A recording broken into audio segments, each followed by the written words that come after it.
Olá, sejam bem-vindas, sejam bem-vindos a mais um Squadcast, o podcast do Squad, dividindo a bancada comigo hoje o professor Juliano, mais uma vez, para fazer a análise do romance O Cortiço, a leitura obrigatória para o segundo exame de qualificação da UERJ, agendado para o dia 6 de setembro. Tudo bem, Juliano? Tudo ótimo. Pronto para mais um? Mais uma, vamos lá. Maravilha. Bom, a ideia hoje é a gente conversar um pouquinho sobre o romance. A gente vai ter como roteiro, explicando aqui para vocês, né?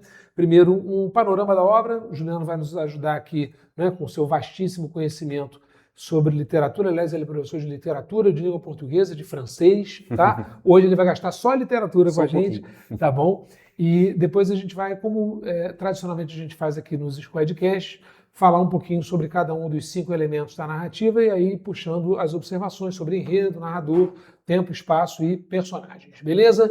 Juliano, então, em primeiro lugar, queria que você explicasse para a gente um pouco qual é aí, né, o contexto dessa obra, falar um pouquinho dela, sobre o autor, um panorama aí do Cortiço. Isso. Para a gente começar, é importante lembrar que há uma fortuna crítica muito rica sobre o Cortiço na internet, né? Não só na internet, mas principalmente na internet, com muita informação importante, muita informação bem construída. É um livro que não permite também que a gente elabore ou vá muito distante de qual é a sua proposta. Mas, por outro lado, é sempre bom frisar e lembrar que estamos diante de um livro que ele é representativo de um momento muito específico, né? E que dialoga também com outros momentos literários da época, a saber, o romantismo e o realismo/naturalismo. Então, quando a gente trabalha o Cortiço, é quase que como um sinônimo de naturalismo no Brasil, tá? Por uma série de fatores. E, repito, fatores sobre os quais já se discute bastante há bastante tempo. Mas em se tratando de vestibular, né, se tratando de uma prova como a prova da UERJ, é importante também a gente sair um pouco, né, e explorar mais o que a obra tem a oferecer numa leitura que parte da obra para a informação e não da informação para a obra. Então vamos lá. Livro do final do século XIX, né, representativo, como eu disse, de um momento muito rico, cientificamente, psicologicamente, literariamente, com um enredo simples, se a gente parar para pensar em relação até a outros livros do período, né? Mas que pela sua facilidade de condução de se contar essa história, ele pode camuflar e esconder algumas informações que são muito preciosas, principalmente pelo tom documental, né? Tem quem diga que o Cortiço é o melhor documento que se tem sobre esse Rio de Janeiro em transformação, né? À época, uma transformação socioespacial, cultural. Então, fazer a leitura do livro sempre foi recomendável, né? Sempre foi essencial, sempre esteve ali no programa de literatura das escolas, mas dessa vez a nossa ideia é contá-lo de uma maneira que traga talvez aquela informação que ficou faltando durante outras discussões. Poucos personagens, né? Numa trama que gira em torno de um homem, e quando eu digo em torno de um homem, não é somente sobre um homem, né? Mas em torno de um homem que tem como meta enriquecer, né? E representativo de como um tipo, como uma figura muito comum à época, que via a chance de enriquecer, né? E esse percurso que conduz aí os 23 capítulos é contado de maneira muito linear. Então você vai ter, né, logo de início aí a caracterização desse homem, quem é esse homem. O livro já começa trazendo o nome dele na primeira linha, né? João Romão. Então não há nenhuma preparação, de início já se fala sobre João Romão. E ao longo desses capítulos vamos ver o que ele faz, como ele faz e o porquê do que ele faz para alcançar aí esse objetivo. Embora eu tenha destacado o nome de João Romão, e a gente poderia destacar outros nomes também, todos eles ali estão em função de um corpo só, né, que é o próprio Cortiço. Então, não é novidade nessa nossa conversa a gente dizer que o Cortiço é o principal personagem, tem quem vai dizer que o Cortiço é o protagonista, né, é o mais importante. De fato, é um corpo, né? A crítica diz que Aloysio Azevedo foi muito hábil numa tarefa muito difícil, que é você fazer o coletivo, né, ser representado. Né? Essa representação do coletivo era algo inédito até então na literatura brasileira, e ele, né, toma isso como empreitada e sai muito feliz, né? O resultado é muito positivo. Então, é isso. O nome do livro, não à toa, é O Cortiço, né? Já deixa ali pra gente de cara a informação de que o lugar é o objeto central de discussão e de condução, né? Os personagens agem ali, vivem naquele local, né? Naqueles arredores, mas na verdade tudo em função né, desse espaço que vai ser personificado, mas, repito, até então, informações que a gente encontra facilmente, né, lendo sobre a obra. Então, acredito que, como a gente costuma fazer no Squadcast, né, que é uma conversa guiada por tópicos, isso que a gente deve fazer. Maravilha. Certo? Antes disso, só aquele esclarecimento importante, né? O cortiço é uma habitação popular, comum ali, Isso. né, em finais do século XIX. Isso. O cortiço, a gente estava discutindo aqui um pouquinho antes, não é exatamente controverso, né, mas há documentos que tratam da sua localização. Muito provavelmente ficava ali em Botafogo, quer dizer, Isso. ficava em Botafogo. Para quem mora em Botafogo, já passou por ali, perto de onde é ali a Fundação Casa Rui Barbosa, Isso. perto de onde a gente faz, inclusive, algumas das nossas aulas de sábado. Atrás ali, eu estava dando uma olhada no Google Maps, tem, né, um morro onde tem até o mirante do Pedrão ali, isso. que talvez seja a tal Pedreira, né? A gente tem essa localização. Sim, sim. E é um livro interessante porque não é que ele seja polêmico, né? Mas vai ser a última pergunta que eu vou te fazer. Mas existe uma dubiedade em relação ao período histórico de que ele trata, no que diz respeito, especialmente só um spoilerzinho da última pergunta sobre a escravidão. Inclusive a gente não tem a data exata, mas pelos acontecimentos a gente sabe que é anterior, né, à abolição, porque ainda há personagens escravizados, como a Bertoleza, e ainda vai haver lá a chegada dos abolicionistas, ou seja, ainda existe esse movimento anterior, né? Mas está chegando, né? Já em renovação, né? Já já com a Inglaterra pressionando para que não aconteça mais, as mas leis ainda paliativas, né? Você mencionou até uma delas é citada no livro, né? Bom, de qualquer maneira, esse é o Panorama, uma obra que tem nesse espaço, né, e nos seus moradores, talvez essa relação aí simbiótica. O vizinho, queria que você falasse um pouquinho também sobre o vizinho, antes de a gente partir aí para as perguntas de cada um dos elementos, só porque você falou assim, do cortiço e dos seus arredores. E um dos arredores, talvez, né, de maior significância, seja o Sobrado do Miranda. Sobrado do Miranda, exatamente. Né? Até então o cortiço, né, fervilha, o cortiço cresce, né, numa progressão aí geométrica, né, exponencial, mas ao lado, algo ali o atrapalha, né, que é um sobrado de 9 portas e 9 janelas, como é descrito. E esse sobrado, ele concentra em proporções menores também um agrupamento social, que é a família do Miranda, né? Tem quem divida, e quando eu digo tem quem divida, a crítica literária, né, divide o livro em 2 grandes grupos. Então tem o grupo, de fato, do cortiço em si, né, que a gente vai chamar de um conjunto simples, e um grupo que é constituído pelo sobrado do Miranda, né, que fica ali como que na margem do cortiço, mas quase fazendo parte. É como se do cortiço você não tivesse como não olhar o sobrado, né? E do sobrado não tivesse como não olhar o cortiço. Então aquele sobrado atrapalha, de alguma maneira, né? Talvez atrapalhe mais o cortiço do que o cortiço atrapalhe o sobrado, mas ele está ali, né? E aí, não à toa, a existência ou não de um muro é muito simbólica, né? Como uma divisão, de fato, desses 2 grandes grupos e, principalmente, do transporte que os personagens farão de um grupo para outro. Quando eu falo os personagens, João Romão, né? De um grupo para ter acesso a esse outro grupo, tá? Isso acontece, de fato. Quem gosta de trabalhar a questão, né, numérica e espacial do livro, bem na metade. O muro cai na metade do livro, sabe? O João Romão acessa o sobrado na metade e a história, né, passa por outro direcionamento. Então é isso. Esse sobrado do Miranda, ele é muito importante também para a gente entender que também se trata de um coletivo, né? Há pessoas que o habitam, mas também todos em função desse sobrado. Talvez em questões até de proporção mesmo, menor numericamente, espacialmente, mas muito importante. E que reflete uma realidade que é muito comum aqui no Rio de Janeiro e em muitas cidades do Brasil, mas acho que no Rio especialmente. Um economista, não vou me lembrar o nome dele, uma vez disse que o Brasil poderia ser chamado de Belíndia, né? Metade Bélgica, quer dizer, falando aí de um país desenvolvido, tal, de primeiro mundo, e a outra metade Índia. Exatamente. Né? E no Rio de Janeiro a gente tem um bairro até hoje, São Conrado, que é metonímico, né? Simbólico disso, porque ali tem a divisão de uma pista, de um lado a maior comunidade da América Latina, acho que até hoje ainda né? Que é a da Rocinha. Do outro lado, os prédios lá gigantescos da elite carioca, um dos maiores IPTUs do Rio de Janeiro é o da Orla de São Conrado. Então, eu acho que ele, de alguma maneira, não sei se ele foi profético ou se ele só conseguiu fazer um retrato de algo que já começava a se desenhar, que é vamos dizer assim, encontro tão Esse próximo. diálogo, né? É isso, Exatamente. que acontece né? até hoje, na Zona Sul do Rio de Janeiro, especialmente. A De gente maneira muito tem, mais muito, visível. em Botafogo mesmo, Isso. ali, né, no próprio bairro onde havia o Cortiço, tem ali a comunidade Dona Marta ou Santa Marta, né? Acho que um é o nome do morro, outro é o nome da comunidade, né? Exatamente. E está ali na São Clemente, perto do tradicional Colégio Santo Inácio, por exemplo, da Escola Corcovado, que são escolas, né, Sim.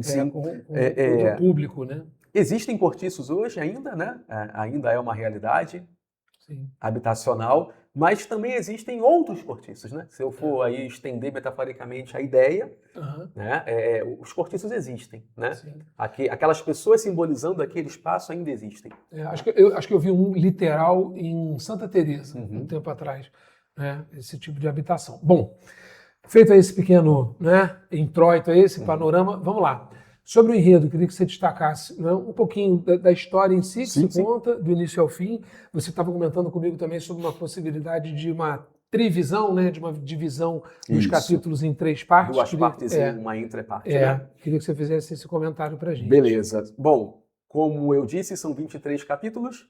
Existe aí uma tentativa de separação, né, do 1 ao 10, se concentrando aí no processo de enriquecimento de João Romão, embora ainda se trate também de outros personagens e outras histórias, é o principal, né? Esse homem fazendo tudo que ele pode fazer para enriquecer, e isso não é uma metáfora, nem um eufemismo, de fato é isso que ele quer, né? Ele busca o enriquecimento até o capítulo 10, tá? E do capítulo 13 em diante, a gente tem esse homem já ultrapassando, como a gente disse, né?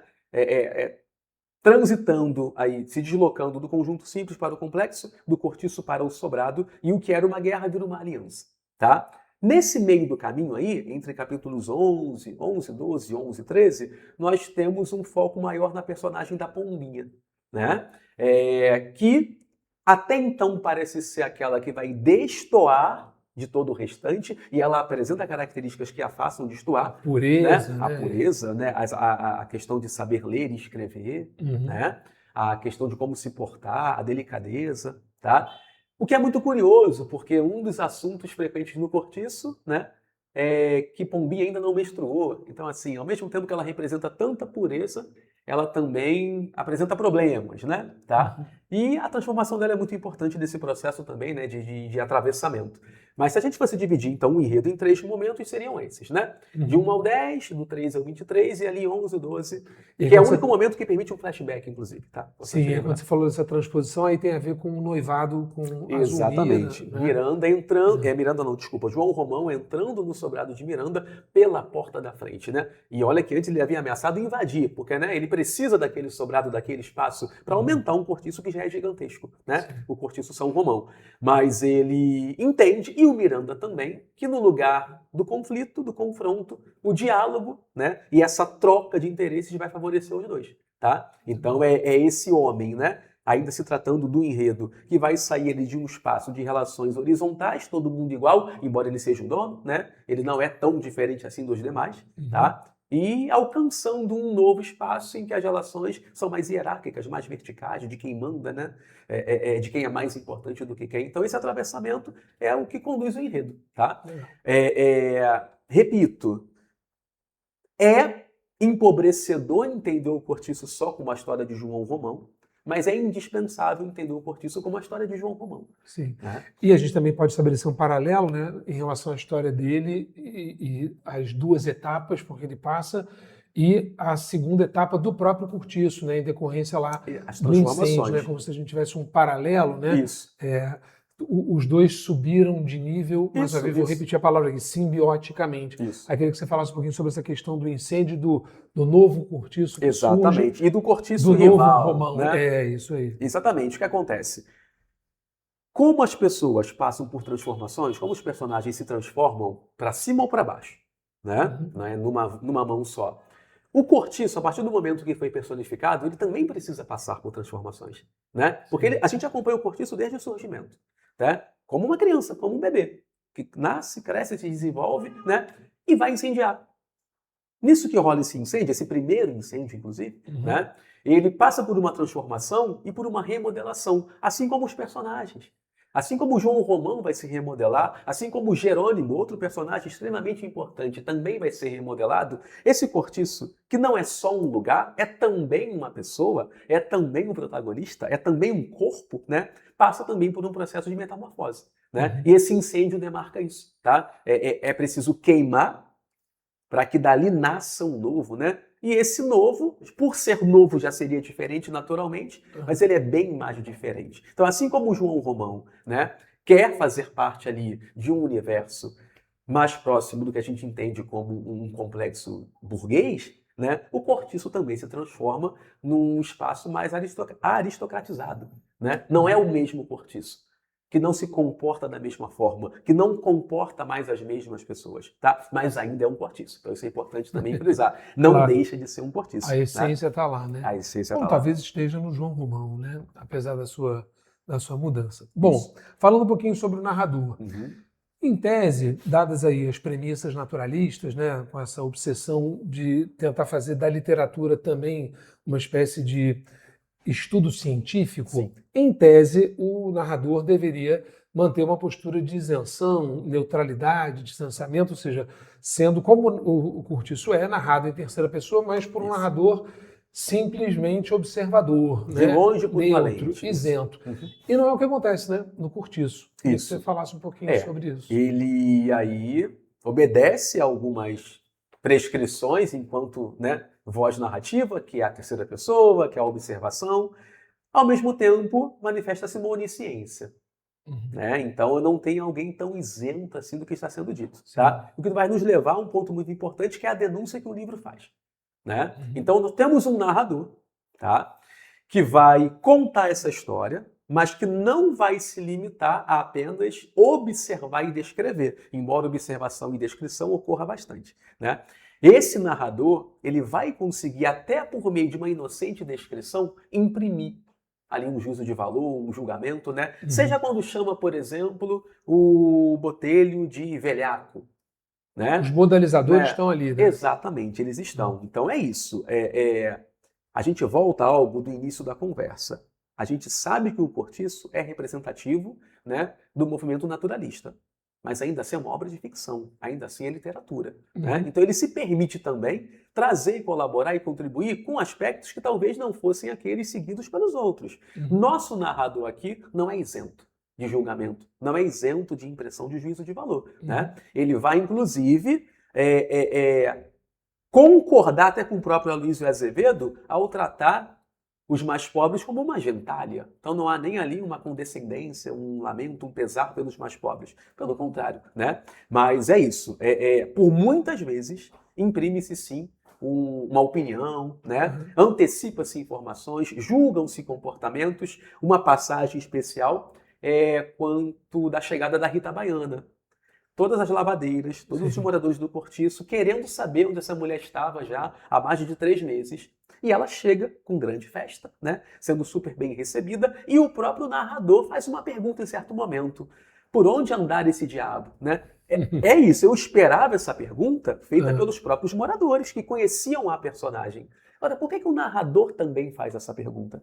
Por que ele também se refere a ela como um diabo? Né? Como os personagens se referem a ela. Então é isso. Ele tem um viés, né? Vai deixar escapar ali por várias vezes também o seu pensamento, né, e a sua visão sobre aquilo ali. Tá? Legal. Bom, já que a gente está falando da narração, né, do foco narrativo, eu acho que também vale comentar um pouquinho sobre o discurso predominante, né, que é o direto, né, a opção de dar voz, né, diretamente saída aí da boca das personagens, e como isso conversa com o andamento da trama. Isso, o discurso direto tem quem elogie bastante o Cortiço pela facilidade, inclusive, do registro das falas, né? Embora, quanto da descrição, por vezes, ela é até exagerada, cansativa. Mas aí tem a ver com a questão da evolução histórica da língua. Exatamente. E uma questão vocabular também que não impede você de entender, né? Inclusive, não existe uma edição de um Cortiço sem muitas notas, né? Fazem parte, inclusive, né, da leitura, do processo de leitura. Mas é isso, o predomínio do discurso direto, falas diretas, como se o narrador guardasse as figuras de linguagem para o momento de narração. Né? O narrador fala poeticamente, os personagens já falam mais naturalmente. Né? Porque dá verossimilhança também, né? Total, total. Inclusive, a questão da verossimilhança em relação ao registro informal.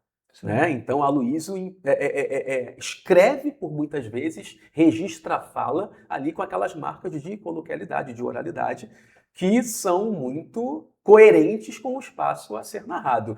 Ao mesmo tempo em que, se ele, por exemplo, erra, e eu estou colocando 1000 aspas nesse erra, né? Uhum. Ali numa questão de... Que já teve aula de variação né? linguística, Exatamente, né? Se ele erra ali nesse ponto de, talvez, não marcar uma concordância, ao mesmo tempo ele coloca um personagem fazendo ali uma ênclise que ninguém faz, né? Uhum. Então é isso, ele vai tentar reproduzir a fala informal dos moradores do Cortiço, né? Com muita propriedade, mas ainda assim não posso dizer que é um livro que vai abandonar ali aquela prescrição gramatical, até pela época em que foi escrito, né? Mas é isso, os diálogos, por muitas vezes, eles são maneiras melhores de você até compreender o que está acontecendo, por meio do que está sendo contado. Inclusive, me lembrei, tem até uma versão do Cortiço em quadrinhos, sim, né? Sim, mais de uma, inclusive. Que eu acho bem interessante, porque aí nos quadrinhos faz menos sentido ter, né, a voz narrativa ali externa, e aí a condução se aproxima um pouco do drama, né? Exatamente. Do drama no sentido do gênero dramático, né? Tem nem que reclamar, inclusive, das duas versões. São legais, né? São bem legais. Eu só conheci uma. São bem legais.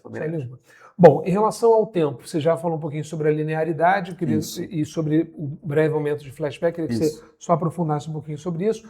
E, mais uma vez, acho que não tem uma marcação da data em si, mas a gente acho que poderia considerar como um tempo cronológico, pelo menos com marcas indiretas. Isso. Né? É um enredo de temporalidade linear, extremamente linear, início, meio e fim, né? Uhum. Sem saltos temporais para frente nem para trás. Ali no meio, entre as duas partes, né, que giram em torno de João Romão, temos um momento que vai se concentrar na Pombinha, e aí teremos uma cena de flashback, bem ali no capítulo 10, se eu não estiver enganado, 10, 11, mas acho que o 10. Mas fora isso, uma leitura, né, de início, meio e fim. Não tem nem como você se perder em relação ao que está acontecendo. Quanto à relação da precisão das datas, há uma incoerência ali em relação a um jornal da época, né? E a promulgação de uma lei, que vai ser a lei do ventre livre, né? Não são tão próximas quanto é dito aqui no livro, mas é isso. O livro registra aquele momento ali, de final de 19 mesmo, né? Uhum. E é mais importante a gente entender no contexto social o que está acontecendo, né? Mais do que a data em que aquilo está acontecendo. O período é mais importante do que a data. Sim. Né? Um ponto que me veio agora. Provavelmente, né, me corrija se eu estiver errado, a linearidade narrativa conversa também com a lógica determinista, né, no seguinte sentido. Se, pelos deterministas, a gente reduz o comportamento, né, das pessoas ao lugar em que elas estão no presente, né, a cada instante, então eu não preciso buscar, vamos dizer assim, explicações, né, ou grandes movimentos no passado para justificar um comportamento presente. O comportamento presente é aquele que é motivado pelas circunstâncias que ali estão. E aí, nesse sentido, eu queria que você... Você concorda comigo? Concordo. Eu quero que você concorde. Quero ver se você concorda comigo nisso. E aí, nesse ponto, falar sobre o que eu acho extremamente caricatural, eu acho até risível em alguns pontos, que é sobre a transformação do Jerônimo, né? Tudo que ele deixa de ser e passa a ser, e a principal motivação, né, tropical aí, por detrás dessa história, como é que isso conversa com o determinismo. O autor, ele reserva para o Jerônimo, inclusive, de início, muitos momentos de enaltecimento e engrandecimento. Sim.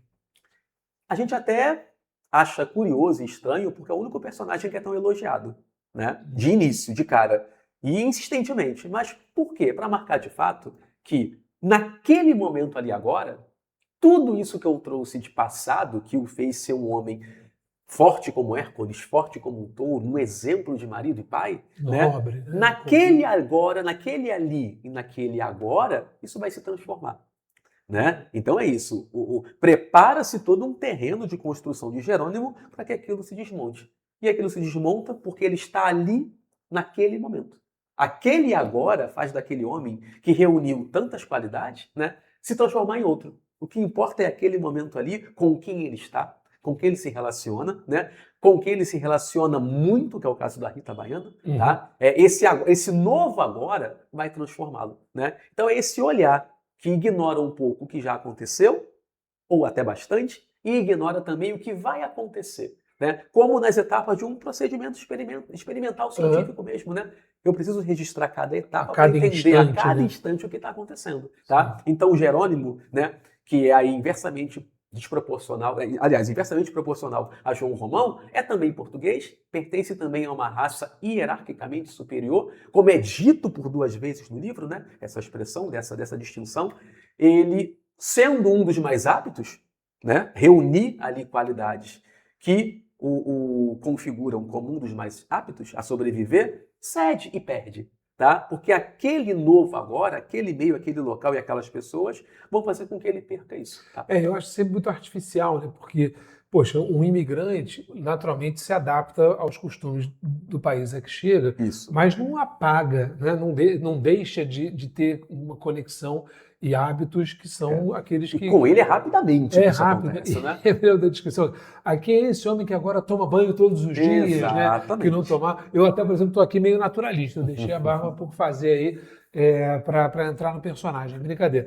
Mas ele agora está ali sempre limpo, e asseado, cheiroso. Aí ele vai trocar todos os gostos, né? O gosto da culinária, o gosto Exatamente. musical. Passa a tratar a piedade de maneira muito ignorante, muito rapidamente, Pois né? De uma hora para outra. Ele, ao ver a Rita Baiana dançando num pagode de chegada da mulher, no dia seguinte ele tá com febre, passando mal, né?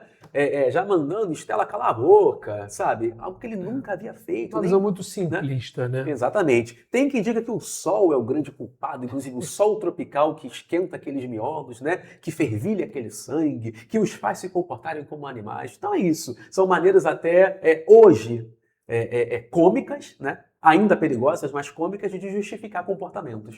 Tá? O mal do determinismo, a gente estava conversando um pouquinho antes aqui de gravar, é que se a gente quiser justificá-lo olhando uma média de comportamentos, porque o determinismo, vocês lembram aí, a gente quando repete, né, chavões bobos, né, do tipo, carioca é malandro, baiano é preguiçoso, sei lá, paulista só pensa em trabalho, se a gente pensar talvez num comportamento médio, né, talvez a gente até acerte. Pode haver muitos malandros no Rio de Janeiro, pode haver muitos preguiçosos na Bahia, muitos trabalhadores em São Paulo. Mas, obviamente, há pessoas de todas as espécies em todos os lugares. Todas as espécies quer dizer de comportamento, né? E aí essa visão determinista que eu acho, né? Se acha, né? É absolutamente hoje impossível de ser levada a sério, né? Equivocada.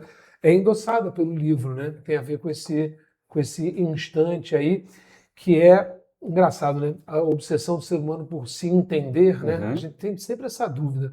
Por se compreender, ela tem no determinismo uma resposta muito sedutora, que é assim, vamos fazer o seguinte, vamos reduzir todo mundo a uma equação de fatores. Então, se você pegar pessoas que nasceram no mesmo lugar, numa mesma época, que tiveram o mesmo tipo de estrutura familiar, tiveram o mesmo tipo de educação formal e que estiverem submetidas ao mesmo clima, então todos irão se comportar da mesma maneira. Exatamente. Aliás, isso me fez lembrar o deboche ao naturalismo que está em Dom Casmurro, né? Do Machado de Assis, porque Bentinho e Capitu, que são quase o extremo oposto um do outro, são também separados por um muro só. Isso é um tapa na cara que o Machado de Assis deu, né? Muito, muito elegante ali, de dizer, duas crianças da mesma época, no mesmo bairro, na mesma rua, no mesmo terreno, uma e a outra não tem nada a ver. Mas esse é outro livro. Fica para quando alguém escolher. Dialoga. Tomara que um dia escolha esse. Então, esse vai ter que fazer um squadcast mais longo, né? Escolheu na redação, né? Agora escolheu na prova de linguagem. É verdade. Escolheu como redação. Não sobrou aqui pra gente. Muito bem. Bom, passados aí, narrador, enredo primeiro, né? Narrador e o tempo. Já falou sobre ele, mas acho que é importante só aí uma síntese sobre o espaço, sobre os espaços, os cenários e suas simbologias, né, que são importantes. Isso. Falamos que o espaço ele é alçado a uma posição de pessoa, né? É personificado. Então não é só um espaço, embora não deixe de ser um espaço. Claro. Quanto ao espaço, a descrição do cortiço ela é muito rica, né? E ela também aparece e se manifesta de formas diferentes. A primeira vez no capítulo 3 é de maneira, inclusive, muito negativa, como um espaço sujo, um espaço de lodo, de lama, de sujeira, de barulho, de confusão, de pessoas que lavam suas caras, lavam seus cascos, né? Lavam seus pelos, de crianças que defecam pelo chão, né? De animais que compartilham ali de alimento com as pessoas. Então, assim, uma descrição, né? De muita bagunça, de muito desconforto. Há quem diga, há quem brinque que o Cortiço é um livro com cheiro, né? que você lê e sente o cheiro daquilo que está sendo contado. E roupa seca ali, né? É, exato. Ao mesmo tempo que é um espaço das lavadeiras, mas é isso, é o lavar para fora, né? Limpa-se o que é de fora. Ali dentro é um espaço da sujeira, tá? Sim. Mas que também passa por transformação. Então esse mesmo cortiço vai ser descrito no capítulo 6, só que numa manhã de domingo. E numa manhã de domingo, e não numa manhã de dia útil, ele é o espaço da alegria, em que os passarinhos cantam, em que as mulheres não estão usando chapéu de palha, que as mulheres se arrumam, porque é um dia de domingo. Então, o mesmo lugar que foi apresentado, o mesmo espaço que foi apresentado de uma maneira fétida no primeiro momento, é depois apresentado para você, né, como o espaço da festa, né, da alegria, o espaço que reúne ali a felicidade e que nos faz olhar para aquele espaço de uma maneira menos negativa. Porque não há como se dizer que havia tristeza no cortiço. Isso é importante, né? Tristeza não encontrava lugar no cortiço, tá? Ainda que as questões físicas e sanitárias não fossem das melhores ou realmente não existissem, não é o espaço da tristeza. Inclusive a tristeza quem traz é a melancolia do Jerônimo, com Saudade de Portugal, Sim. né? É o espaço da alegria, é o espaço da guitarra ali, do violão, né? Tocando ali os ritmos, né, que fazem o sangue ferver. Que vão ganhar, né? Da Exatamente, que vão vencer o fado português. Então foi é a questão, né? do Enem que você estava falando. Que foi a questão que o Enem trouxe, né? Como que a viola brasileira atravessou, né, o fado português, né? Então, é isso. É uma descrição, como eu digo e repito, muito marcante, muito marcada por um vocabulário, inclusive, bem específico, né? Mas que serve para mostrar como se eu fosse detalhar uma pessoa. Então é isso. Se eu quero te detalhar em relação à cor da sua íris, né, que eu quero trazer esse detalhe, eu também preciso no cortiço apresentar mínimos detalhes. Sim. Mas é aquilo, não é só um espaço em que as ações ocorrem, né? É o espaço que age. Inclusive a frase ele fala como se fossem larvas ali, esfervilhando. Exatamente, né? vermes e larvas. Dali vai nascer a vida. Exatamente. Né? Outra teoria equivocada também da geração espontânea, né? Isso, tudo se multiplica, tudo se reproduz quantitativamente e nada qualitativamente. Né? Essa é a questão. E sobre o sobrado e a pedreira, algum comentário que você queira Pedreira, fazer? local de trabalho, até a chegada de Jerônimo, onde se trabalhava errado e não produzia o que poderia produzir. É Jerônimo que mostra o potencial daquela pedreira, rapidamente conquista a confiança de João Romão, né? Passa a ganhar um bom salário, vira um contramestre, tá? E quanto ao sobrado, embora a descrição do sobrado não seja tão minuciosa quanto a do cortiço, a descrição do que ocorre naquelas paredes ela é muito rica, né? Então, enquanto no cortiço eu não tinha, por exemplo, uma privacidade, já que tudo acontecia no coletivo, no sobrado eu tenho tramas que acontecem por trás de paredes, dentro de quartos, fora de quartos, né? Então é aquilo, é um espaço menor fisicamente falando, mas que te permite acessar mais lugares diferentes ali dentro. O cortiço é maior, mas as casinhas são todas iguais. Então não nos interessa muito o que acontece dentro das casinhas do cortiço. Tá? Sim. Tudo é visto. Um entra pela casa do outro, né? No 38, que tem festa hoje no 9, está tendo um almoço no 11, né? É assim que eles se referem às casinhas. Mas no sobrado, é como se de fora você visse aquela infinidade de portas e janelas, mas o que acontece ali dentro. Do sobrado eu vejo o cortiço. Sem, né, pudor. Agora, do cortiço eu não vejo o que está dentro do sobrado. E aí você, enquanto leitor, vê porque o narrador te conta. Né? Aliás, você vê até o que os moradores não veem, né?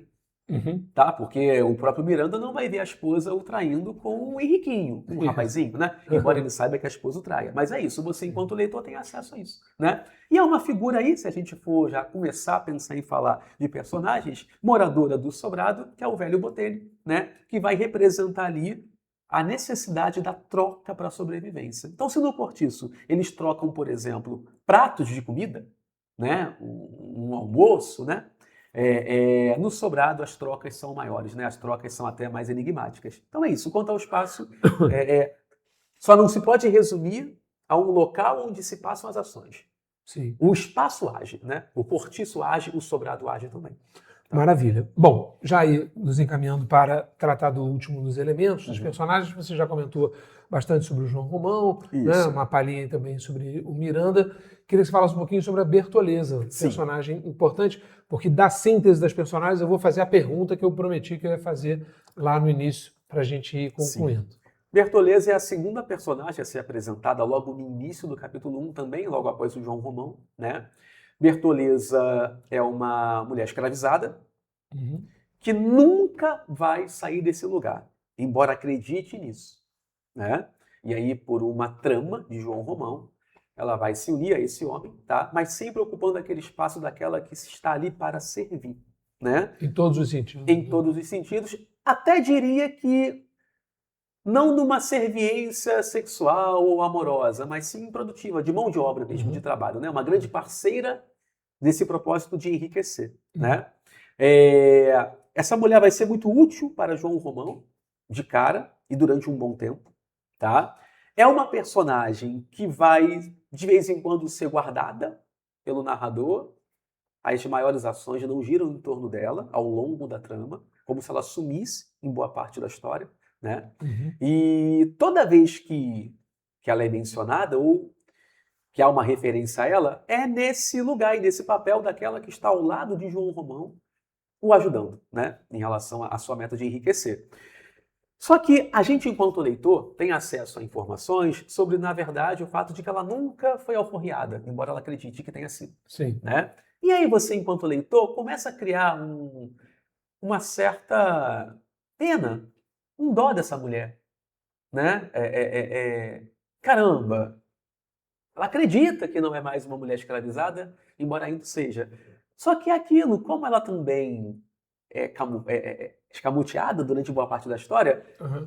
essa tua pena some. É E aí, de quando ela lenda, aparece né? de novo, você, tá, Bertoleza, né? Vai ser enganada, vai ser passada para trás mais uma vez, depois de várias vezes.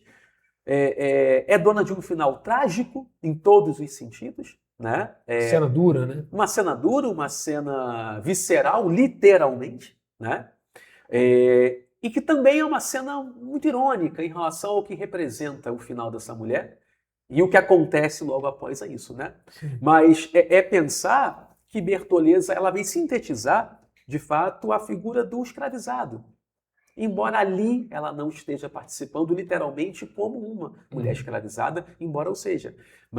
Mas é um momento em que o Brasil ainda conta com essa mão de obra, até sofrendo pressões externas, né, para que Sim. isso não aconteça mais. Essa personagem existe para nos lembrar de que isso ainda existe. É uma discussão ainda válida a ser feita. É a única bandeira levantada pelo livro politicamente, né, ou militantemente falando, tá? Que é a questão da escravização de pessoas que são, né, subjugadas e condenadas a viver abaixo de muitas outras. Mas, ainda assim, ela vai estar ali no hall de personagens principais, mas não vai participar tanto da trama como outros participam em questão de duração, de tempo de Sim. tela, né? Uhum. Ela vai ter menos, embora o livro abra com ela e termine com ela. Inclusive naquela denúncia também irônica, né, do título do diploma de sócio, né, que Isso. vai ser dado ao João Romão, lá de um clube abolicionista. Isso. E aí a pergunta que eu queria fazer, na verdade, não é minha, é feita aí na edição que a UERJ produziu, né, para o Cortiço. É uma pergunta feita no texto que termina essa edição pelo professor Gustavo Krause, que é o criador, né, inclusive o cara que inventou o exame de qualificação. Sim. E a pergunta é, o livro, a obra Cortiço, é racista? Diz aí. Bom, é muito fácil, né, e muito simplista a gente dizer que sim, embora não seja verdade. Mas é preciso tomar um certo cuidado, porque uma questão é um olhar anacrônico e um olhar diacrônico, né? Tem que explicar para o pessoal Tá. aí essa diferença. Né? É um olhar feito a partir do agora, e o que me importa é o agora, ou é um olhar feito trazendo toda uma bagagem, uma experiência anterior sobre o agora, Certo. tá? Quando a gente diz que o Cortiço é racista, é porque de fato há uma hierarquização, há uma subjugação, né? Há um rebaixamento. É uma né? concepção de que a mistura das raças é negativa. É prejudicial né? e corrompe, né? E é o caminho para o fracasso, tá? Então, eu nem diria que é uma questão só referente a uma população preta, mas sim de uma classe inferior. O ser brasileiro aí já o coloca numa posição inferior, tá? De acordo com o que o Aloysio retrata. Então, por esse lado, sim. Ainda em relação ao fato de ser racista, a gente precisa ler com muito cuidado passagens, por exemplo, em que os personagens são chamados de macacos ou de monos, não por uma questão de cor de pele ou até mesmo étnica, mas sim por um rebaixamento mesmo social de animal e homem, né? E olha que é um livro que brinca com essa questão de ser homem e ser animal, tá? São homens animalizados. Então, por que eu O não para posso... aí, só para Sim. a gente adiantar palavras que podem estar na prova. A antropomorfização, né, quer dizer, a Isso. transformação em ser humano dos espaços, e a zoomorfização, quer dizer, a Dos transformação... homens, ou a animalização das isso. pessoas. É isso, né? Então, por que eu devo ler um homem rebaixado a macaco e não um macaco elevado a homem? Né? Seriam homens macacos, né? Homens não tão homens assim, tá? Então, por um lado, só essa separação, essa classificação já faz do Cortiço um livro racista. Mas, ao mesmo tempo em que rola uma denúncia quanto a isso, eu já não posso dizer que é uma obra racista. Que o tema, pelo né? menos, está aí, né? Exatamente, ele é abordado, ele é apontado, né? É um retrato social da época. E contado de uma maneira, como a gente acabou de falar, irônica. Quando Bertoleza tem o seu final, que a gente não quer dizer qual é, mas quando ela tem o seu final e logo em seguida acontece algo, né, que vai ali de encontro com o que acabou de acontecer, tá? Então, o fato de abordar, o fato de essa denúncia estar ali, né, talvez não descrita como denúncia, é preciso ler nas entrelinhas que a denúncia está sendo feita, faz dele um livro também com uma postura, um comportamento antirracista, né? Pelo menos de apontar e agir em relação ao problema. Talvez o retrato daquela realidade, naquele instante, não tenha sido pensado como denúncia, sim, mas acabou se transformando em um livro que hoje, né, talvez nesse olhar em perspectiva, seja para denunciar. Isso está me lembrando, ver se faz sentido. Eu quero sempre a concordância do Juliano, que ele é uma fera. O que aconteceu com os Sertões, né? Ou com o Euclides da Cunha. Só um breve comentário, porque de vez em quando a UERJ até mistura textos. Né? Nos Sertões, há momentos lá em que o Euclides da Cunha reserva, por exemplo, aos nordestinos o pior dos adjetivos, né? Quando ele diz lá que são uma espécie... O próprio Antônio Conselheiro é chamado por ele de uma espécie de grande homem ao avesso. Porque em 1897, quando ele saiu, né, para escrever as reportagens sobre a Guerra de Canudos, ele saiu daqui com viés. Exatamente. Ele saiu daqui numa visão pró-república e tal. Mas depois de 5 anos maturando, né, quando ele publica Os Sertões só em 1902, talvez já tenha dado tempo para ele mesmo fazer uma reflexão de que talvez não seja uma coisa tão simples assim atacar o Antônio Conselheiro, né, e a sua tropa lá de famigerados, de famintos, né, melhor dizendo, e colocar o governo como herói. Né? E hoje em dia, a melhor maneira de a gente saber o que de fato aconteceu em Canudos é por um romance que, em tese, foi escrito por alguém que era contrário ao movimento. Exato. Né? Então, de alguma maneira, talvez dialogue aí. Estou falando bobagem? Não, essa conversa com Os Sertões é muito possível porque o Cortiço também é um grande documento, né? O caráter documental do livro é muito valorizado e reconhecido. Então, ler o Cortiço hoje nos permite uma leitura muito mais rica. Tá? E é isso, esse afastamento também temporal, né? Não tão espacial para a gente por ser do Rio, mas um distanciamento temporal nos faz entender melhor o que estava sendo contado e descrito ali. Tá?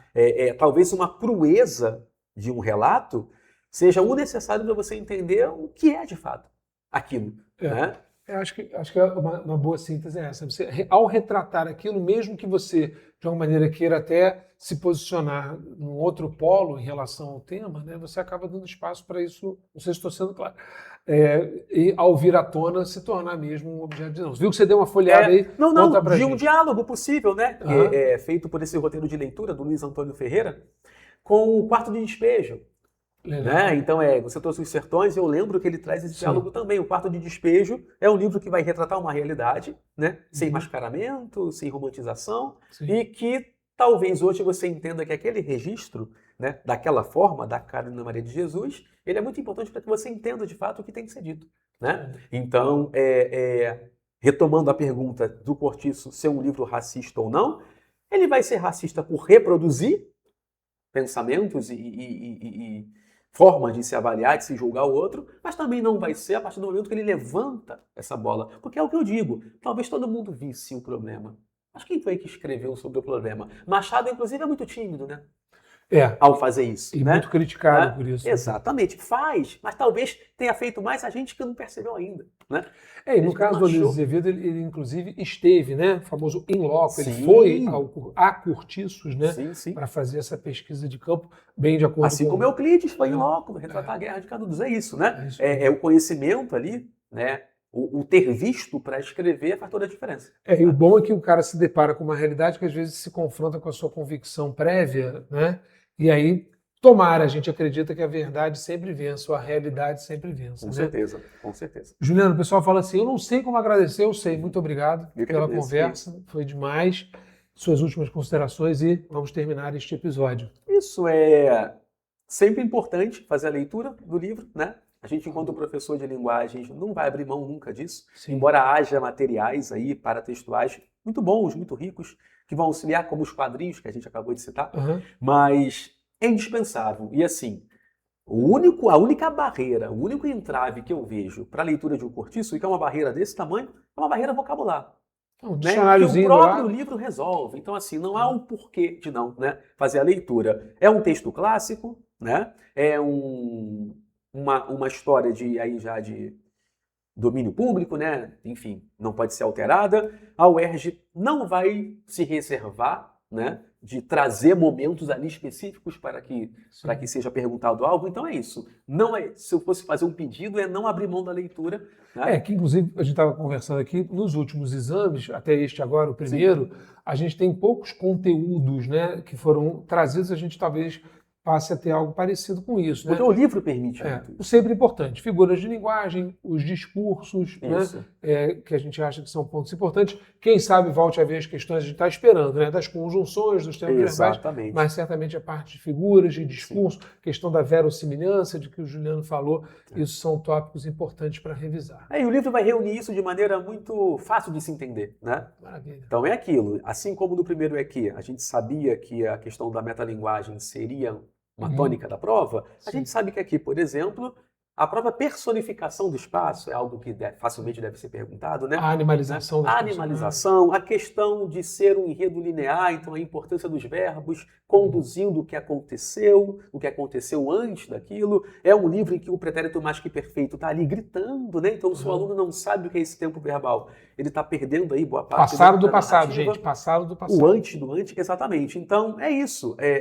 Não deixar que o vocabulário de um cortiço te impeça de ter acesso a uma leitura que pode ser feita, inclusive, até pós-vestibular de maneira mais proveitosa. Agora, talvez mais útil, né? Para você conquistar o conceito A, mas depois, talvez de maneira até mais surpreendente. E depois dessa aula magnífica do Juliano, vai ficar ainda mais fácil. Beleza? Tá certo. Gente, muito obrigado aí pela audiência. Até o próximo episódio. Tamo junto. Valeu, um abraço. Abraço.